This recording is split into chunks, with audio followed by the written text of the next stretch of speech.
So in this EQ Bank tutorial video, I am going to be showing you guys how to turn on dark mode here on the EQ Bank application. So once EQ Bank's opened up on the dashboard page, go to the top right and press on the three horizontal lines. Then once you're on this page, I want you to scroll down quite a bit until you guys come across the settings page. So under preferences right here, there's three different options: alerts, alert method, and settings. Go ahead and select settings. Then once you're on this page right here, it says dark mode beta. Go ahead and select that.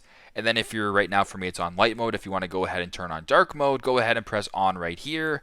And then your account changes to dark mode. If you want to change it back, you can press off, or you can go the same as device, whatever that may be. So once again, turn it on, and there you go. So very simple, very straightforward. That is how to turn on dark mode here on EQ Bank. Thanks again for watching, and I hope this video helps.